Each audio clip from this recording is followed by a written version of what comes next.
Hi, I'm Nancy Lozano, Gracia. I'm Program Manager at the World Bank Institute for Economic Development. The Institute's mission is to move from ideas to impact, not just by doing research, but by building partnerships that make knowledge more accessible and that translate evidence into action in a way that is faster, that goes farther, and that actually reaches many audiences. Our air pollution program is a direct expression of that mission. We generate rigorous evidence on the cost of air pollution and the benefits of cleaner air. And what we want to do is work hand in hand with local institutions, with governments, with local researchers to make sure that that evidence actually reaches the people who can act on it. And I'm Frank Fragano, lead environmental specialist from the World Bank based here in Pretoria. I work on the operational side, helping translate that evidence into instruments, reforms, and investments in on-the-ground action for cleaner air across Africa. The Cleaner Forum is coming up in Pretoria, and while I unfortunately will not be there, our team will have a strong presence on the ground. We wanted to share a few thoughts on what we think are the most important conversations to have to deepen there. Financing for clean air is genuinely starting to move, but it's happening still very slowly and not taking place evenly across the continent. We're seeing real momentum in areas where the investment case is clearest, places like urban transport transitions, vehicle electrification, and industrial retrofits in middle-income countries. Climate finance is also opening doors that were closed a decade ago. But the bottlenecks are real in low-income settings and across much of sub-Saharan Africa. The fundamental problem is that the costs of air pollution remain invisible to investors. When you can't measure pollution, you can't price the risk. And when you can't price the risk, financing stalls. We also see persistent gaps in the institutional frameworks needed to make investments bankable. The regulations, the monitoring system, the enforcement mechanisms that give lenders confidence. The opportunity in Pretoria is to have an honest conversation about where those gaps are and what it will take to close them, not just in terms of money, but in terms of the enabling conditions that make money flow. One of the most urgent challenges in Africa is that actually data doesn't exist yet or in the dimension that is needed. Pollution in too many cities remains invisible. There are no monitors, no measurements, no baseline.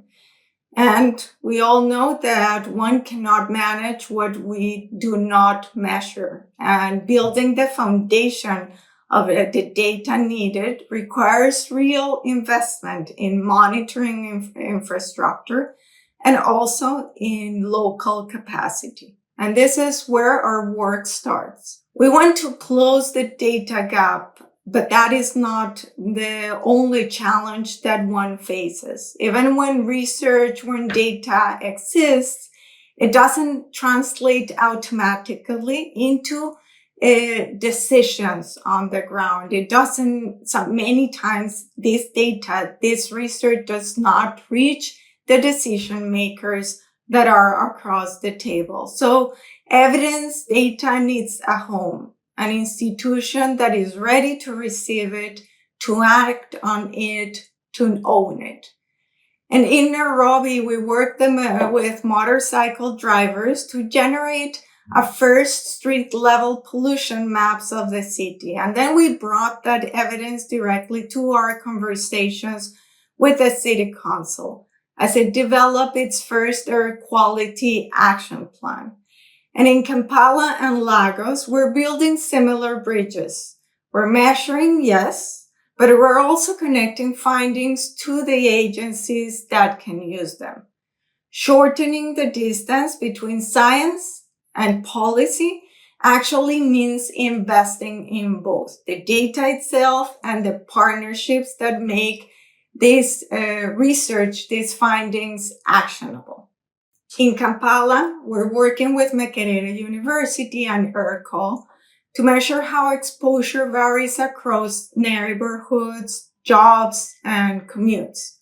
The common thread is that we're building evidence from scratch together with local partners because that is the only way that it'll be credible, usable, and owned.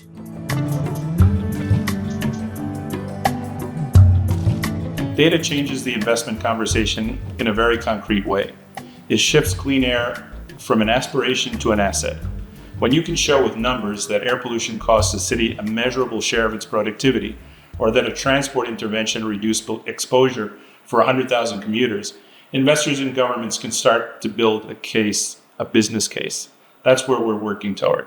And what Pretoria can change is the quality of that conversation at a regional level. Africa has extraordinary diversity in its pollution challenges, from Lagos to Nairobi to Dakar. But it also has extraordinary potential for shared learning. Partnerships are not a nice to have here. They are an essential mechanism.